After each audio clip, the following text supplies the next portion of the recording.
foods make you feel when you eat them.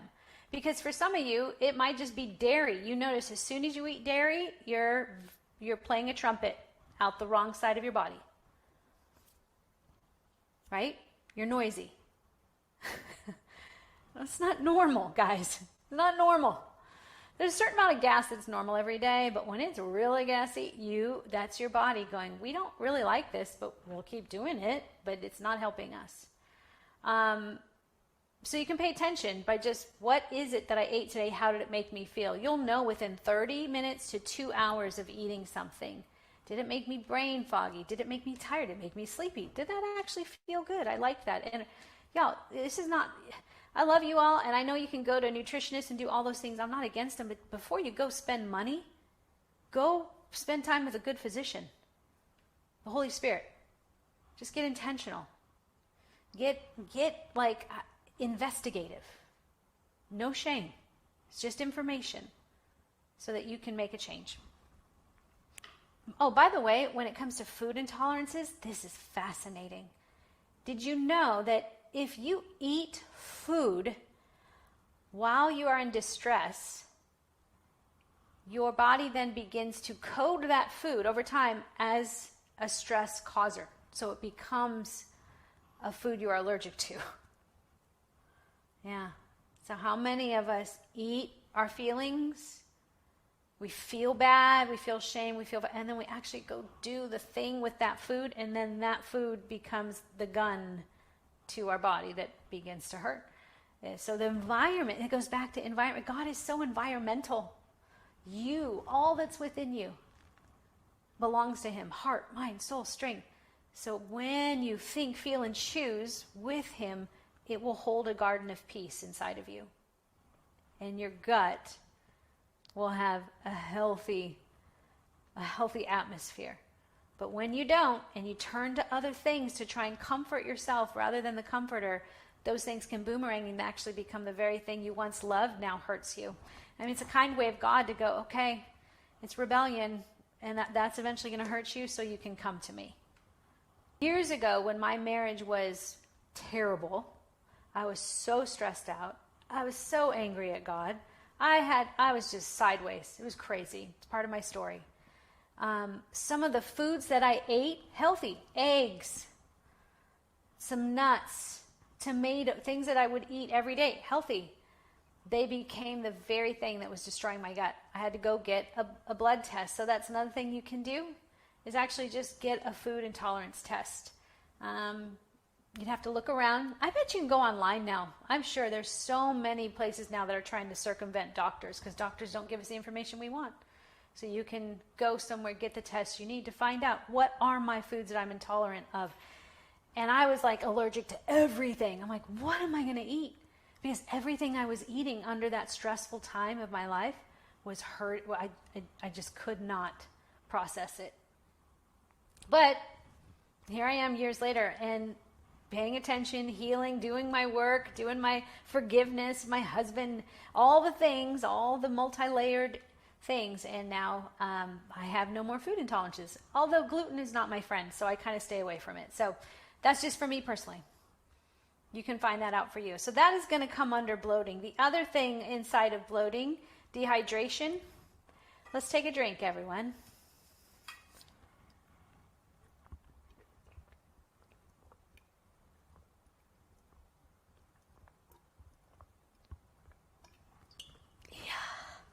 Ooh. Dehydration. Dehydration causes the body to store water, leads to bloat. The body's smart. It's like, well, you're not going to drink water, then I'm going to have to store water. And so, man, that is measurable for me. I get so busy that I forget to drink water. And then I'm not feeling good. And my body hurts, kind of low energy. And then I'm like, all right, pay attention, Elisa. And I get back to just making sure I get water in me before anything else. And I can notice a change right away. You can feel these things in the way your clothes fit, for sure. Drink half your body weight in water. That should eliminate bloat. And if that doesn't do it, then we're going to move on to the next scenario, which is constipation. Constipation. Constipation. That's coming off of foods that lack fiber. Foods that lack fiber, ultra processed foods are not going to have fiber, and we just get clogged up. You get clogged up, and we need to move it through. So if you're constipated, there's other things like IBS. There are other things. That goes back to probably your gut lining being torn. IBS is there. I got stress. I'm anxious. It's all multi-layered. But simple constipation can come as well. And the best way to just mitigate that and stay on top of it is to eat fiber. I'm going to show you a picture of my desktop so I can show you what portions of fiber look like. I think we always need visuals sometimes, don't we? Fiber. The average woman needs about 20 to 30 grams of fiber a day. Try to lean in more to the higher side. But look on that. What's on that list? Put in chat that feels like, yes, I love those. You know what I love? Chia seeds. Here's a little hack for you. Greek yogurt, not flavored, just Greek yogurt, 2% fat, 5% fat, I don't care, just yogurt. No, it doesn't have added sugar. Chia seeds. I put 2 tablespoons of chia seeds right on top. Elisa, do you soak them? Nope. I just put them. They're like nuts, seeds, little tiny nuts. Put it on there.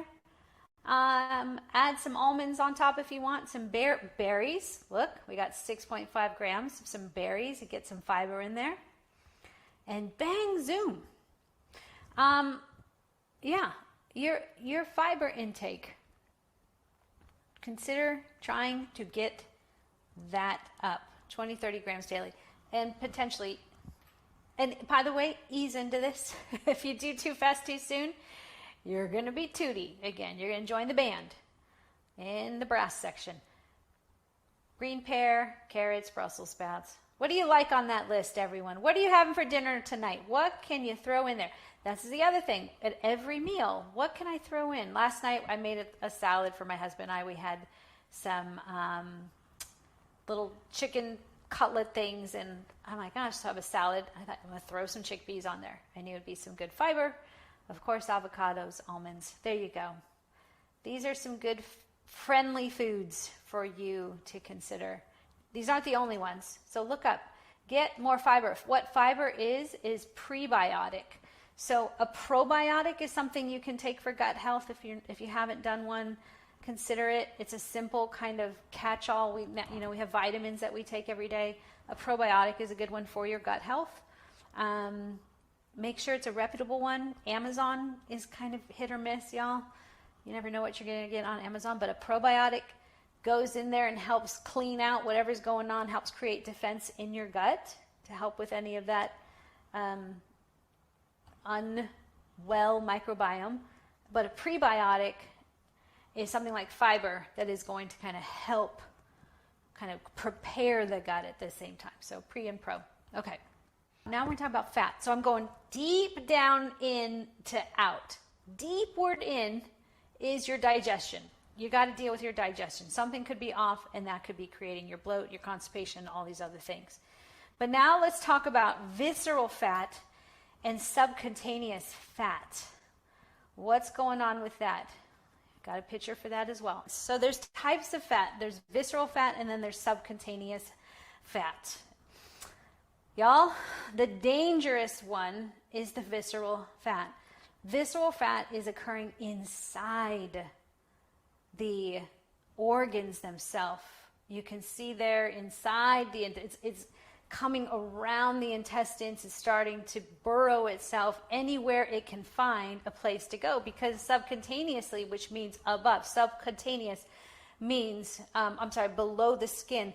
Subcutaneous fat can only go so much there, and then it will push into the inner workings of our body. That is a very risky place. It occurs for people and women over 35 inches generally. If your waist circumference is higher than 35 inches, that's probably a sign that there's visceral fat going on. You can also often tell visceral fat, it's hard. You've got subcutaneous fat is a little more loose and fluffy and fun, and you need some subcutaneous fat. But visceral fat is the more dangerous fat that we want to pay attention to and consider these things. So it is the first to go in weight loss, so that's fun. If you should start to get your energy up and clear your choices and get focused, then it will be the first to go, more than even subcutaneous fat. Hey, look at that second bullet point. It accumulates with stress. Here we are again. Stress, man. Stress will disrupt the microbiome of your gut as well. So all of these have a lot of stress factor linked to them. It is a predictor of metabolic syndrome. Metabolic syndrome is when you are at risk for a chronic illness like cancer, stroke, heart disease, type 2 diabetes, type 3 diabetes, and even PCOS. If you have visceral fat, you're 2 to 5 times likelier to have a chronic illness either coming or you're in one right now. Come on, we love you too much. Let's go, family. We can do this. You're good. You're good. Let's get after why you struggle to make those choices. He's more than capable, and you can lean in. It does make you more insulin resistant if you have visceral fat. Insulin is what we need in order to move the glucose out of our body, out of our blood system, into the working muscles. When insulin starts to get too high in the body, you've got insulin resistant. Your body is no longer doing what it needs to do with insulin, moving glucose around, and then that's where the stored fat starts to happen in all kinds of ways. Subcutaneously, the fat you can measure on top and the inside your organs. And back to, remember that I talked about those cytokines? Like when your body thinks, uh-oh, something's wrong. We're attacking ourselves. Something's not right. Our body is not the way it should be. I shouldn't have food floating around in my bloodstream. Oh, look at that.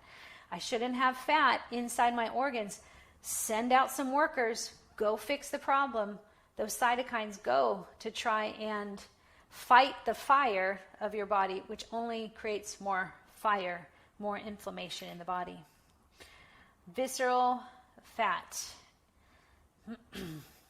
It's hard, so make sure you check bloating first, because bloating can be hard, but often, again, if you're 35 inches or greater in a measurement, then you know that's where it's coming from. So what do we do about visceral fat? Well, visceral fat's going to come back to it's tending to the consumption of the energy consumption. Just it's too much. We've had too much food, energy storage coming in, and the body's just trying to find places to store fat. Everyone, I'm going to stop this for a second because I want to see you. Listen, this is really important. You need fat. Fat is not a problem. You need it. So let's talk about that. Women, you need at least an acceptable is 25 to 31% body fat. When we get over 32% for women, that is we're getting into obesity, chronic illness. That you're probably over in visceral fat side. But at least that range for women, 25 to 31. For men, it's 18 to 24. Then there's essential fat. So for people who are athletes, someone like me, I'm pretty active, you essentially need fat. 10 to 13% for women, 2 to 5% for men. But that's like, y'all watch the Olympics? Those are essential. They're just, by the way, they are eating all the time and they are burning all the time. So they have to keep their calorie counts in check. Most people are going to fall in that essential place of 25 to 31%. But figure what feels right for you. Here's the other thing I want you to know. Depending on your genetic code, your body's going to store fat in different places. For me, I'm a Hispanic woman. My family, it is the belly. It is the midsection, for sure, for me. But that's okay. That's essential fat. If I wanted to keep going, I'll have nothing. I am going to store my essential, like the last place it's going to come from is my belly, because it's the first place it goes. Because you need fat. You need fat to think. You need fat for your skin, your hair, your nails. You need fat in order to absorb the vitamin A, D, E, and K. So this is important. I just needed to say that for a minute. So don't despise your design, please. But it's this having too much. And when we get too much, it turns into the visceral fat. And that's what we want to avoid. So if it's visceral fat, it's that whole lifestyle of, okay, I got to figure out, why do I use food to the extent I do? You probably also have some food allergies because of the amount of foods you've eaten. Your gut microbiome's it's probably a trifecta of a lot. Like when it gets to visceral fat, from all these other things are probably stacking up too. Bloating, food intolerances, probably get some constipation in there often. So we can turn it around, y'all. We can turn it around. You're going to need community. You're going to need people to lean into and say, let's do this. Let's stay accountable. And Lord, help me to heal. Tell me why it is I turn to the things I turn to. Because we're all turning to something, guys. We're all turning to something if it's not Jesus.